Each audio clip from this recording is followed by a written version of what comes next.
Stop me if you've heard this before. The John Deere Classic's field is butt ugly. Okay, it's about to go down. We're gonna give a first look at the betting odds. I haven't looked at anything. God, I'm actually scared to open it up. I can't imagine the names at the top of this field, but it is an opportunity, right?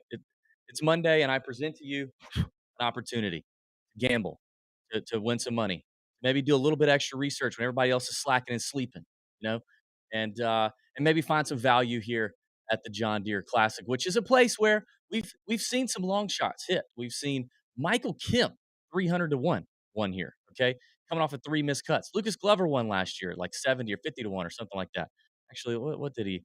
Let's Lucas Glover won at 50 to 1. Dylan Fratelli won at 90 to 1 the year before that. This is a spot of a lot of first-time winners. Bryson DeChambeau, Jordan Spieth got their first victories here. I think Dylan Fratelli's first victory was here as well. This is a weird tournament. Okay, it is. It's in a bad place on the schedule. It always is. It's in a weird place in the country. No offense if you're if you're from Silvis, Illinois, or the surrounding areas. It's not the sexiest place in the world to visit. But here's what I want to do. I want to give a first look at the betting odds. I'm going to have DraftKings, FanDuel, maybe BetMGM pulled up. I'm going to run through this. This has been a valuable piece of content if you're missing it every week because we're getting such better numbers on Monday. Some early line value that I think is worth taking note of. I'm going to pull up something in Fantasy National that I kind of like. I've not done this before on this video, but I'm going to show you guys some stuff on Fantasy National that I think is useful on a week like this because I think a week like this we're going to see there's a lot of variance, right? Like these fairways are fairly wide, wider than tour average. Um, you got to play it from the fairways. The greens are about 5,500 square feet. They're small, so they're small landing areas, and the winning score on this in this golf tournament has been like 20 under or better for the last like 13 years or something. 9 out of the last 13 years. So you're gonna have to make a buttload of birdies. Okay. Now, looking at the weather early on, it does look like there's gonna be some wind to play a factor on Thursday and maybe Friday. But so I'm not saying we're gonna blow all of our outright wad this morning. Looking at these odds, but I do think it's worth finding a few names that we think are really at great odds that we should jump on now. Let me show you what I'm looking at on Fantasy National real quick. So with this being this is going to turn into a putting contest. If you watch my course breakdown video, I shared some quotes from a few guys that I think are key because so many people are going to hit greens in regulation here. This is like a 74% green and reg clip. It's one of the highest greens and reg golf tournaments since 2015 in terms of like a regularly scheduled PGA Tour events. These guys are going to hit a bunch of greens. And so then what happens is you're putting on these very firm, or not firm, but fast, uh, pure bent grass greens. Okay. Not a ton of slope and undulation, but it tends to be a week where a lot of guys are going to hit the greens. Then it's going to come down to who makes the putts, and those are hard to predict because putting is so highly variable, right? It's really tough to do. And you look at who's won here. You got great putters like Jordan Spieth, Zach Johnson, Steve Stricker, and then Lucas Glover. Not a great putter, okay, but it just takes 1 week and a guy can get hot. So one of the things I like to look at. Let me show you this. Let's see where it be now.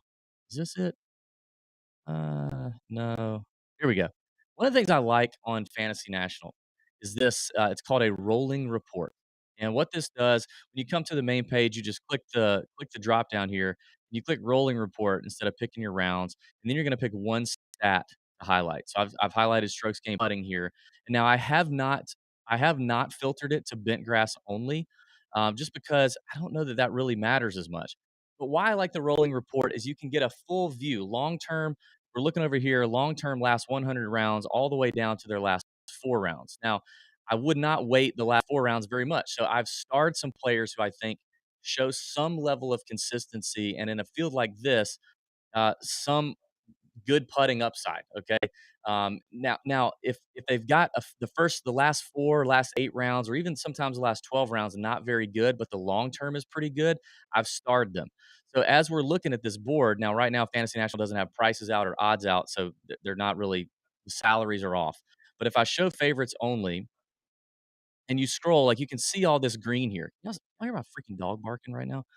Um, you can see my screen here is a lot of green. from these guys that I've starred, okay? And then there's some like right here, Hank Lebioda, who I know is actually a good putter, and I know his Corn Ferry Tour stats and his Corn Ferry Tour days is he's a good putter.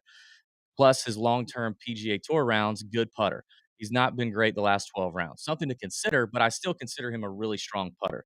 And then you got a guy like Denny McCarthy, who's just freaking lights out every single weekend, week out. But these are names that I think are. This is a report I like to look at. It's tough to put the rolling report. You can do it. You can put it in a mixed condition model and filter by all these rounds. You can definitely do it, but it's tough to jam it all in. It ends up being taking a lot of work and being complicated. But this just kind of gives you an idea of names that are interesting. Now, let me show you something else. If I share another screen on Fantasy National, if you want to look at that first or have that pulled up in one tab, and then maybe all right, let me show you this. And then we pull up this. So this is just last 50 rounds. I want to kind of go along the long term, slightly longer term here, but I have filtered to bent. So you can see the bent grass filter is on. And the only stat I'm looking at here is I've sorted it by strokes gained putting, top to bottom. Okay. Now this still has my starred players from the rolling report. These are all the stars are showing me guys that have long term, good short term, midterm, good putting. But this also shows me who's really good on bent. So you can see a lot of stars up here in the top, but I think what's interesting is as you scroll down, you scroll all the way to the bottom, you can see the names that have a decent rolling report, but they actually really suck on bent grass over the last 50 rounds. So that would be like Bill Haas, Andrew Landry, Nate Lashley, Chesson Hadley, Ben Coles, Kelly Craft, Nick Hardy. Probably not enough sample size for Nick Hardy, honestly.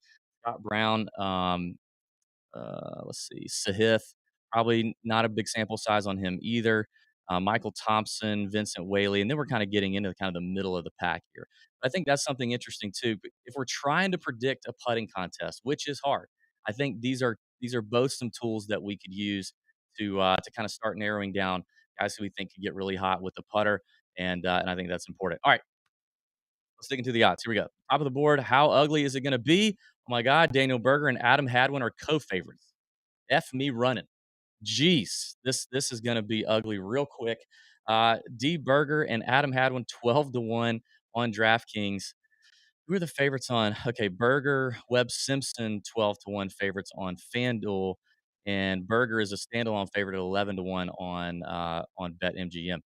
I can tell you for a fact this will not be a tournament that I will be betting anywhere close to the top of the board. Nowhere close. Like, not happening, no way, never. Um, Steve, hold on, we gotta get there. Hold on, we gotta get there. Kirshner, I will answer your DMs. Damn it. Hey, what's up, Kane, Brent? What's up, guys? Thanks for hopping in here. All right, here we go. Let's keep moving because this is not. I'm like Webb Simpson. No, I mean Seabez is interesting, but I talk about it all the time. He's 22 to 1 on DraftKings, 42 to 1. There we go, 42 to 1 on FanDuel, 33 to 1 on MGM. Seabez is a click. I mean, there's zero chance I'm betting Seabez at anything shorter than probably 35 to 1. Not doing it. But 42 to 1, you better hit that right now, folks. And I do like it. Seabez checks a lot of boxes. For sure, he fits the mold here. Let's see, has he ever? And I've done almost zero research, so he's never played here before. I mean, I've done zero research in terms of these guys. I've done all the course research I want to do for the week. I know what I'm looking for, but I've not. So Seabass has been playing all right, right? He missed the cut last week at the Travelers, but what happened? Irons weren't very good. Putter was kind of benign as well. 15th at the Schwab, 12th at the Byron. Now I've talked about this with Seabass before. He does concern me when it comes to outright because we've not seen him in the hunt on a Sunday. And just ask Sahith Theegala what it feels like to be in the lead on a Sunday. This is why I like to see guys go through that first before hammering some of the unproven guys in an outright card. But here we go. Let's keep moving down the board. So I think Seabez is a first click on FanDuel for sure. Denny McCarthy interests me, but not at 25 to 1. Can we get a better number on him somewhere else? 30 to 1 on FanDuel.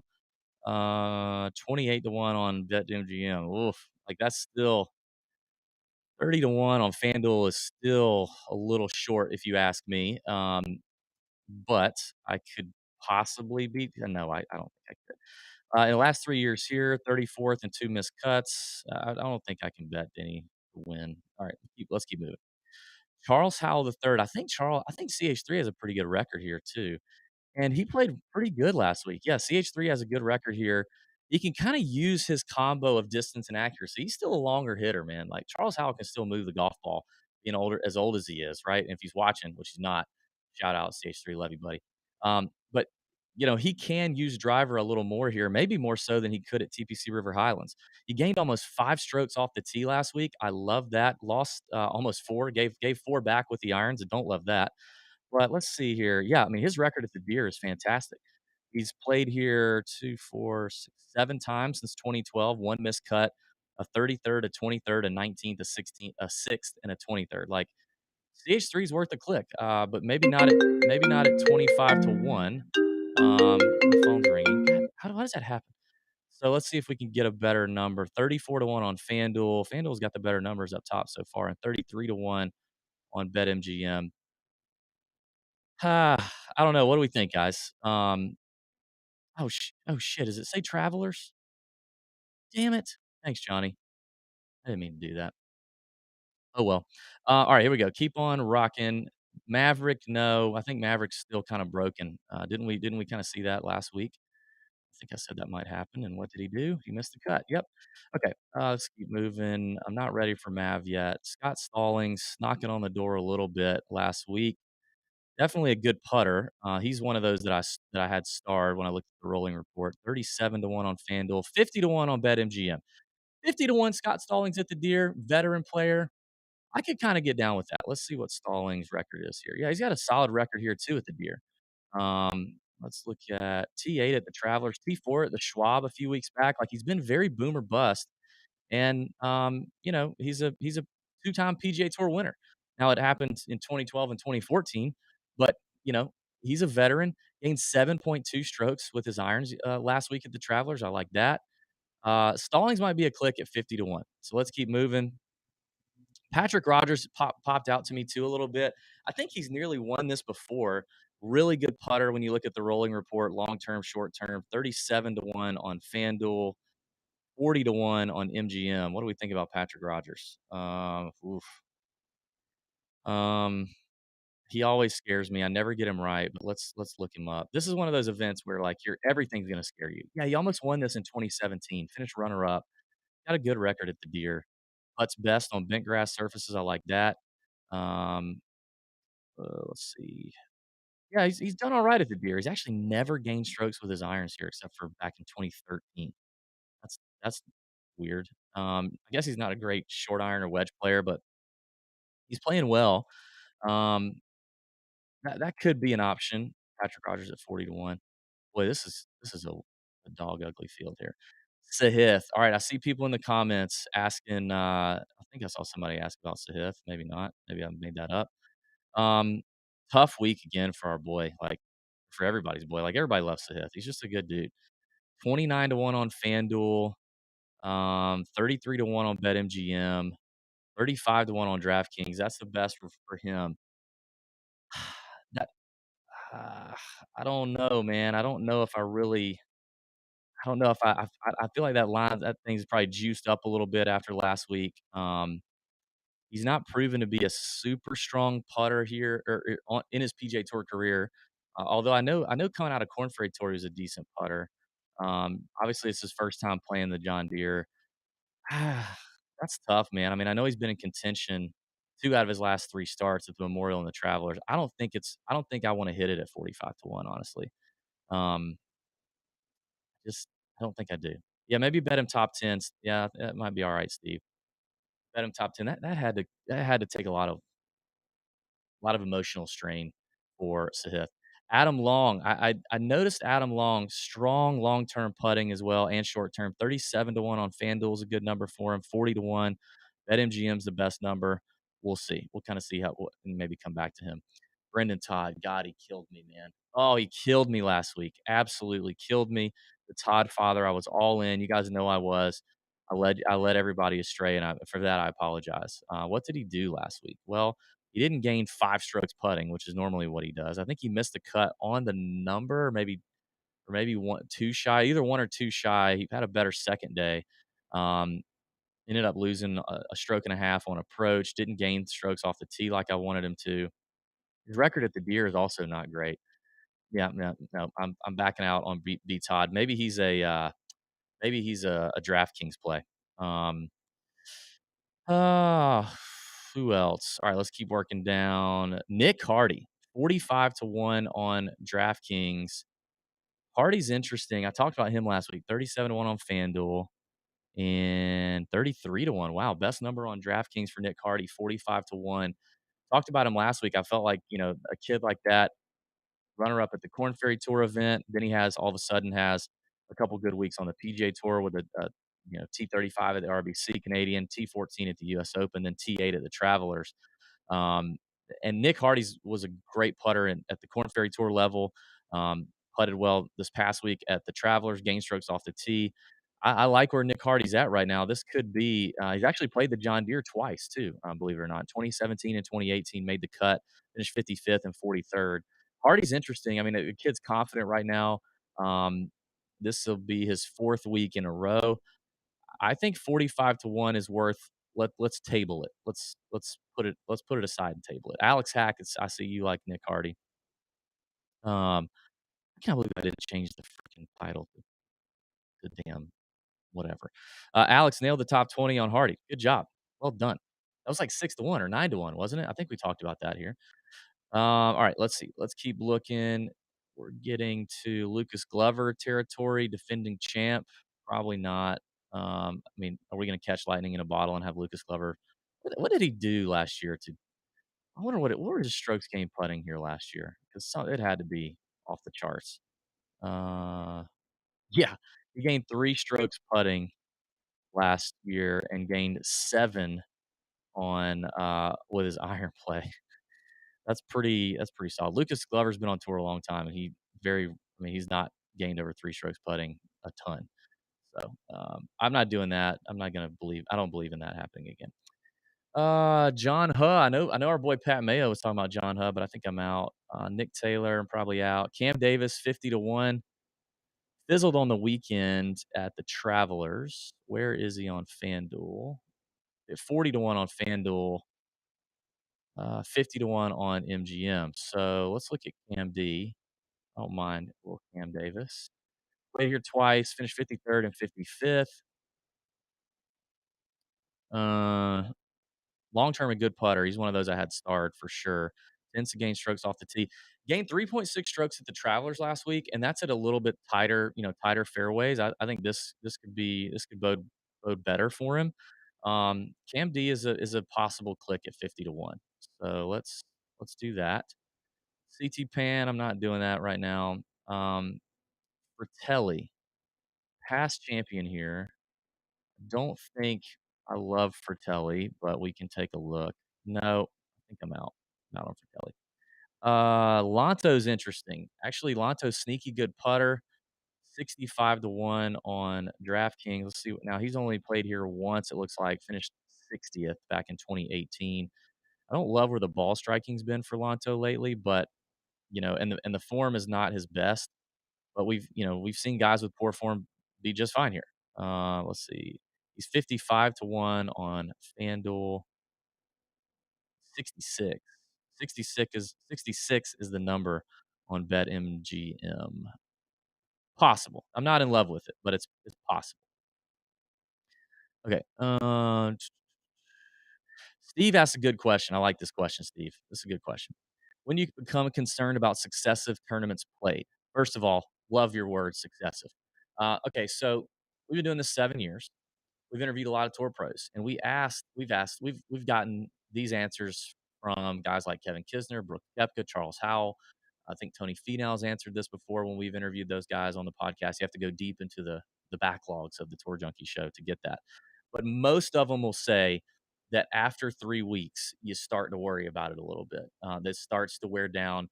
You start to see fatigue 3 weeks in a row. But I think some guys are exceptions. Your younger guys, your rookies, guys that really need FedEx Cup points. And this is one of those weeks where guys start to pay attention to where they stand in that top 125 bubble, because there's only like 5 weeks left or so, and they don't want to play all 5 weeks, right? So they're looking at maybe 3 tournaments that they'd like to play, that they hope they get into and they can play to kind of make those FedEx Cup points when they can. So I think some of it depends on youth, on motivation, on how badly they need it. But for the most part, after 3 weeks is usually what most tour players would say, which is one reason why, like, maybe Davis Riley was elite last week. He's played a lot of golf, even though he's a young dude. He's played a lot of golf, and he's been in contention a couple times. Maybe it kind of took a little bit out of him because on the weekend he completely lost it on the weekend. So take that with a grain of salt. But all right, let's keep moving. Streelman, no. Lashley, no. Poston at 65 to 1. Let's take a look. Postman won him about $740,000 yesterday, which is fantastic. Very happy to see that for our boy Poston, as well as Aaron Fleener. Daddy, we texting with those boys yesterday. Hey, 65 to 1. I would get that right now. If you want JT Poston, is that right? Where am I? Postman. 65 to 1 on DraftKings is the best number. If you want that, I would go ahead and get that for sure. Okay. Oh, good. This is a good update. Looks like Kiradek's out, Kitayama's out, Bay's out, Riley's out. There you go. He's tired, I'm telling you. JJ Spawn's out. Berger just withdrew. Oh, God. Yeah, so if you want to hit some of these, I would hit them now. JT Poston at 65 is definitely a click I would go ahead and make right now. All right, keep on working down. JJ Spawns just withdrew. Doug M, no. Lahiri, no. Shink, not doing that again. What did Mark Hubbard miss the cut? Did he miss the cut? No, he finished 46. God dang. Hubbard should what's he done? Terrible off the tee. John Deere, no, I don't know. I can't bet Hubbard. We can't do that. Very nice, Alex, on the field changes. Thank you for that. Yes.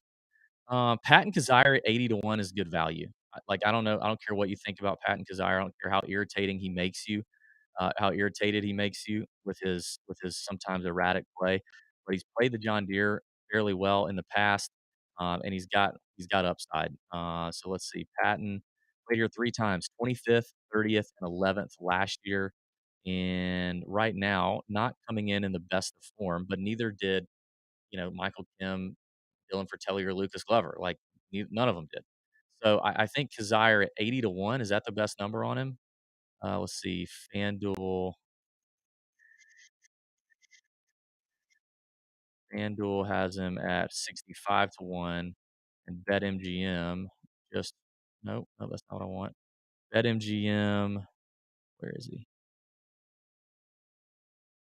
Desire 80 to 1. Okay. So yeah, so 80 to 1 on DraftKings or BetMGM is the best number for Pat Desire, and I do think that's decent value for a guy like him, honestly. All right, a few more minutes, and we're gonna button this up. Taylor Pinder's back, coming off of uh, an injury, right? I think he had an injury. Oh, yeah. Now the odds just changed live on me on DraftKings. They're correcting things. Here we go. Okay, who was I looking at? Alex Smalley. Smalley's been playing pretty well. Young guy. Like I said, a lot of first time winners can get down here at the John Deere. Smalley 21st at the RBC Canadian, 27th at the Schwab, 6th at Mexico. Kind of seems to be a boomer bust dude. He's played here last year, finished 47th. I don't know. Maybe not. Alex Smalley doesn't really get me going as much here. I think he's a longer hitter. Hank Lebioda, 80 to 1. We all want Hank to happen, don't we? We just do. We want Hank to happen. Let's see where Lebioda falls here.